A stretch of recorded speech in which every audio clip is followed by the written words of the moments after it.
되십니다. 아멘. 주 나의 모든 것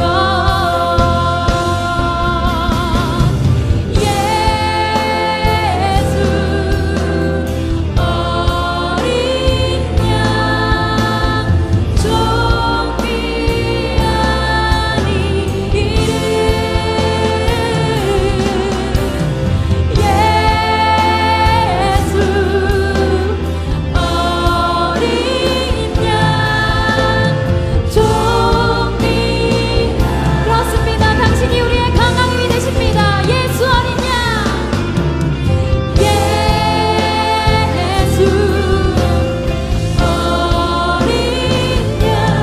좀 귀한 이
나는 전능하신 아버지 하나님, 천지의 창조주를 믿습니다. 나는 그의 유일하신 아들, 우리 주 예수 그리스도를 믿습니다. 그는 성령으로 잉태되어 동정녀 마리아에게서 나시고 본디오 빌라도에게 고난을 받아 십자가에 못 박혀 죽으시고 장사된 지 사흘 만에 죽은 자 가운데서 다시 살아나셨으며 하늘에 오르시어 전능하신 아버지 하나님 우편에 앉아 계시다가 거기로부터 살아있는 자와 죽은 자를 심판하러 오십니다. 나는 성령을 믿으며 거룩한 공교회와 성도의 교제와 죄를 용서받는 것과 몸의 부활과 영생을 믿습니다. 아멘. 기도하겠습니다. 아버지 하나님 감사합니다. 어려웠던 지난 한 해를 아무 탈 없이 무사히 보내게 하시고 또 새로운 2021년 한 해를 우리에게 허락하심을 감사드립니다. 올 한 해는 코로나19도 하루속히 끝나게 하시고 많은 아픔과 고통을 당한 이들이 회복되는 한 해가 되게 도와주시옵소서. 거룩하신 아버지 하나님, 새해에는 먼저 우리가 주님 앞에 바로 바른 모습으로 정직한 모습으로 바로 서기를 기도합니다.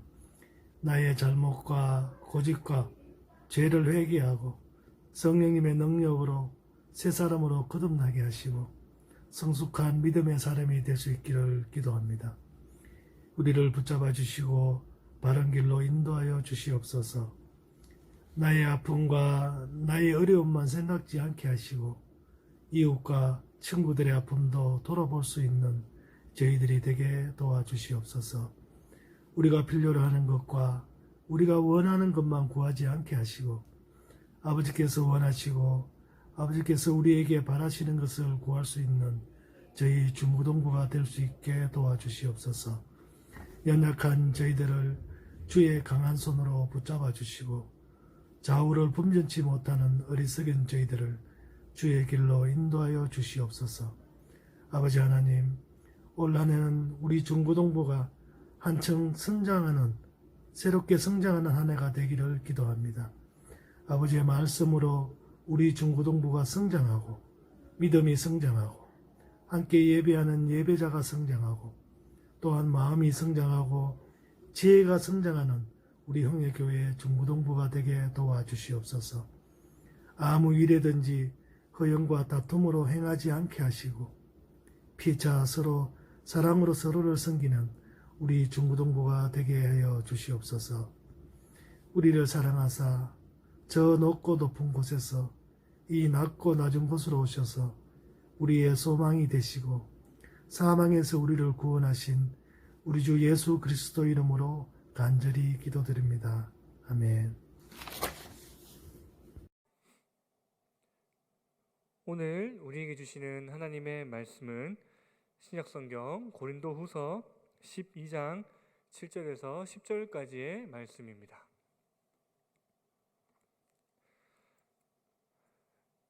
여러 계시를 받은 것이 지극히 크므로 너무 자만하지 않게 하시려고 내 육체의 가시 곧 사탄의 사자를 주셨으니 이는 나를 쳐서 너무 자만하지 않게 하려 하심이라.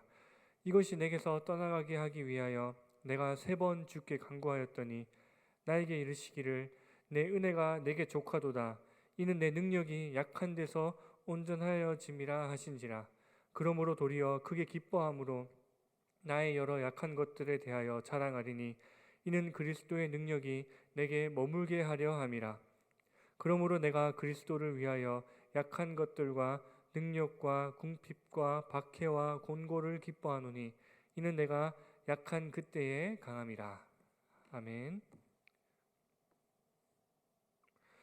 여러분들에게는 각자 자기가 가장 잘하는 특기가 하나씩 있을 겁니다. 그것이 무엇인지 아직 잘 모르는 사람이 있을 수도 있겠지만 정말 내가 이것만큼은 남에게 지지 않고 그 누구보다 잘할 수 있다라는 그런 생각할 수 있는 그런 특기가 하나씩은 꼭 있을 겁니다. 우리는 그것을 하나님께서 주신 달란트다라고 표현할 때가 많이 있습니다. 그런데 그와 반대로 이것만큼은 그 누구보다 못하는 것 같다라고 생각하는 것, 단점, 그러니까 가시가 장점에 비해서 많다라고 생각하는 사람들도 있을 것입니다. 성경에 나오는 인물 중에 우리가 본문에서 보았던 이 사도 바울은 정말 최고의 목회자였습니다. 그리고 최고의 신학자였고 최고의 선교사였지만 그에게도 삶의 가시가 하나 있었습니다. 이 사도 바울의 가시가 어떤 것인지 성경이 구체적으로 우리에게 콕 집어서 말씀하고 있지는 않지만 아마도 육체적인 질병이나 장애 혹은 상처가 있었음을 뜻하고 있습니다. 그리고 이 가시가 사도 바울의 삶에 상당한 고통과 지장을 주고 있었다라는 것은 분명한 것 같습니다. 사도 바울은 그 가시 때문에 너무나 괴로워서 하나님께 이것을 고쳐달라고 3번 기도했다고 오늘 본문에 기록되어 있습니다. 그러자 주님께서는 사도 바울에게 내 은혜가 족하다라고 하시며 그것을 고쳐주시지 않고 그것을 지니고 살아가도록 사도 바울에게 응답해 주셨습니다. 그리고 하나님의 그 말씀에 사도 바울은 더 이상 그 가시를 고쳐달라고 하거나 하나님의 응답에 불평을 하지 않고 순종을 하고 나아가니까 그렇게도 뽑아버리고 싶었던 그 가시가 오히려 사도 바울 자신에게 더 큰 유익이 되었다라고 사도 바울은 오늘 본문 말씀을 통해서 고백을 하고 있습니다. 이 사도 바울의 이 고백은 사도 바울의 신앙 고백으로 끝나는 것이 아니라 오늘을 살아가고 있는 저와 여러분들에게도 동일하게 적용되고 있는 신앙의 고백이기를 소망합니다. 이런 가시가 어떤 의미를 갖고 있길래 이 사도 바울이 그 가시를 통해 유익을 이야기하고 있는 것일까요? 먼저 사도 바울이 고백했던 이 가시, 그리고 우리가 가지고 있는 이 가시는 우리를 하나님과 더 가깝게 만들어 줍니다. 하나님께서 사도 바울에게 이 가시를 주지 않으셨다면 사도 바울이 하나님 앞에 이토록 크게 쓰임받는 그런 하나님의 은혜를 누리지 못했을 겁니다. 왜냐하면 이 가시가 없었다면 사도 바울은 분명히 나약한 인간이기 때문에 교만해져서 하나님의 은혜가 아닌 나의 능력으로도 이 모든 것들을 가능하게 할 수 있다라는 이런 교만한 마음이 흘러넘쳐서 아마 지금보다 더 크게 혹은 지금보다 더 약하게 아니면 하나님 앞에 크게 죄를 범하는 그런 안타까운 모습으로 빠졌을 수도 있었을 겁니다. 이와 마찬가지입니다. 우리가 우리의 단점 그런 것들을 하루 종일 묵상하고 또 그것이 우리의 가시로 다가와서 정말 어렵고 힘든 상황 가운데 우리는 그 가시에 대해서 불평하는 것이 아니라 그 가시와 그 약점을 하나님 앞에 사도 바울처럼 고백해야 됩니다. 왜 그렇습니까? 그 고백함을 통해서 나의 나약함을 하나님께서 도와주시도록 하나님의 은혜를 구하기 위해서입니다. 하나님께서는 강한 사람을 사용하지 않으십니다. 더 정확하게 말하자면 자신이 강한 것을 알아서 교만한 사람 그 자체를 하나님께서는 사용하지 않으십니다. 하나님께서는 약한 자를 들어 쓰십니다. 더 정확히 말해서는 자신의 약함을 알고 언제나 하나님께 도움을 구하는 그런 겸손한 사람을 하나님께서는 사용하십니다. 그런 하나님께서 약한 자를 들어 쓰셔서 강한 자를 부끄럽게 하시는 그런 분이 바로 우리 하나님이십니다. 그래서 우리가 우리의 가시, 우리의 단점을 전혀 부끄럽게 생각하지 말고 오히려 하나님 앞에 그 모든 것들을 내려놓고 하나님의 도우심을 구해야 할 줄로 믿습니다. 그리고 가시는 이 겸손을 통해서 우리가 하나님의 사람으로 더욱 하나님의 사람으로 더욱 굳건하게 서가도록 우리를 인도해 줍니다. 앞에서 말했던 이 사도 바울의 모습을 우리가 다시 한 번 더 볼 수 있습니다. 이 사도 바울에게 가시가 없었다면 사도 바울은 하나님의 은혜를 고백하기는커녕 자신의 의를, 자신의 능력을 고백하는 그런 사람이었을 겁니다. 우리가 우리의 단점, 우리의 가시를 갖고 하나님 앞에 고백한다는 것 자체가 우리 자신을 낮춘다, 우리 자신을 내어놓고 하나님 앞에 겸손하게 나아가는 모습입니다. 나의 단점은 나를 수렁에 빠뜨리는 내 인생을 파멸의 길로 몰고 가는 그런 악한 것이 아니라 그것을 하나님 앞에 내려놓을 때 하나님 앞에 더욱더 나를 낮추는 겸손으로 갈 수 있는 유일한 통로다라고 우리가 생각을 해야 됩니다. 성경에 나오는 인물 중에 자기 자신을 자랑하고 교만했던 사람은 언제나 그 교만으로 인해서 무너졌다라는 것을 우리가 알 수가 있습니다. 우리도 마찬가지입니다. 가시가 나의 그 교만함을 자제시켜주는, 어떻게 보면 그 교만함으로부터 우리를 자유하게 해주는 하나님이 주신 아주 중요한 비상호출 버튼이라고도 우리가 알 수가 있습니다. 그리고 우리는 이 가시로 인하여서 기뻐하고 감사할 수가 있습니다. 청소년들이 많이 하는 고민들 중에 하나가 이런 겁니다. 하나님, 제 얼굴을 왜 이렇게 만들어 주셨습니까? 하나님, 제 머리의 회전이 왜 이렇게 느립니까? 이런 불평불만을 할 때가 굉장히 많은데 우리는 그런 불평불만을 하는 것이 아니라 하나님, 제 얼굴을 이렇게 만들어 주셔서 감사합니다. 하나님, 제 머리 회전을 이렇게 천천히 돌아가게 해주셔서 감사합니다. 이렇게 불평에서 감사로 우리의 입에 고백이 바뀌어야 됩니다. 이런 고백을 우리가 하나님 앞에 올려드린다면 그것을 본 사람들은 분명히 우리 보고 정신 나간 사람이다라고 생각을 할 수도 있을 겁니다. 하지만 우리는 정신 나간 사람이 아니라 우리의 단점을 통해 하나님의 놀라운 은혜를 체험하는 그런 기쁨을 누릴 수 있는 사람인 것을 언제나 기억하기를 소망합니다. 단점 때문에 하나님과 가까워지고 단점 때문에 나의 겸손함으로 하나님 앞에 더욱더 나아갈 수 있는데 더 이상 이것을 단점이라고 말할 수가 있겠습니까? 우리는 더 이상 이것을 단점이라고 말하지 않고 오히려 기뻐하는 그런 모습으로 하나님 앞에 바로 서기를 소망합니다.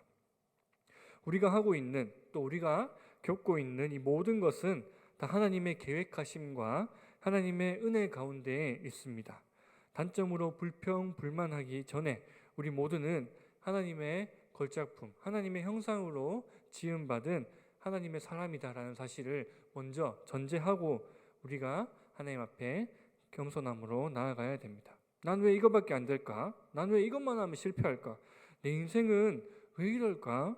내 자신을 질책하고 내 자신을 파괴하는 사람이 혹시나 있다면 지금 이 순간부터 그 생각을 고쳐 먹고 하나님께서 베풀어 주시는, 하나님께서 우리와 교제하시기를 원하는 그 통로로 우리가 나아가야 합니다. 그리고 나의 불평불만의 원인이었던 이 모든 것들을 통해 하나님 앞에 감사함으로 나아갈 때 이 단점은 더 이상 단점이 되지 않습니다. 그리고 하나님 앞에 우리가 기도하며 나아가야 할 줄로 믿습니다. 하나님, 나의 단점을 통해서 하나님과 더욱더 가까워지기를 원합니다. 그리고 하나님, 나의 단점을 주님의 영광을 위하여서 사용하여 주시옵소서라는 기도를 우리가 하나님 앞에 드리기로 시작하고 또 드리기로 결단하며 나아갈 때 앞에서 나누었듯이 하나님께서는 약한 자를 들어 쓰셔서 강한 자를 부끄럽게 하시는 분이십니다. 세상의 가치, 세상의 기준으로 우리의 것들을 판단하는 것이 아니라 하나님의 눈, 하나님의 시선, 하나님의 말씀으로 모든 것들을 판단하며 우리가 우리의 삶을 더욱더 하나님 앞에 귀하게 쓰임받을 수 있도록 하나님 앞에 바로 설 수 있는 그런 저와 여러분들의 모든 삶이 되기를 간절히 소망합니다. 기도하겠습니다. 하나님, 감사합니다. 오늘 주신 말씀을 통하여서 우리가 2021년 새해에는 우리 입에 늘 달고 살았던 내 자신의 어떤 불평불만으로부터 자유하여 그 단점이 더 이상 단점이 되지 않고 하나님과 교제할 수 있는 그런 통로로 사용되어질 수 있는 그런 기도를 주님 앞에 올려드리며 주님 앞에 나아갈 수 있는 믿음의 사람들로 우리 모두의 마음 가운데 결단하게 하여 주시옵소서. 하나님, 오늘 사도 바울의 모습을 통하여서 그 인생을 잡고 있던 그 가시가 하나님의 은혜로 말미암아 더 이상 가시가 되지 않았음을 고백하였던 이 사도 바울의 모습이 오늘 이 시간 예배를 드리고 있는 우리 흥예교회 중고등부 모든 지체들의 동일한 고백이 될 수 있도록 주님 도와주시옵소서. 이 모든 말씀 우리 주 예수 그리스도 이름으로 기도드립니다. 아멘.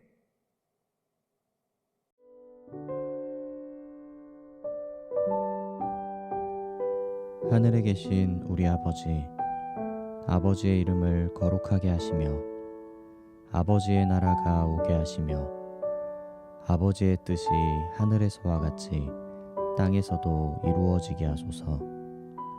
오늘 우리에게 일용할 양식을 주시고 우리가 우리에게 잘못한 사람을 용서하여 준 것 같이 우리 죄를 용서하여 주시고 우리를 시험에 빠지지 않게 하시고 악에서 구하소서. 나라와 권능과 영광이 영원히 아버지의 것입니다.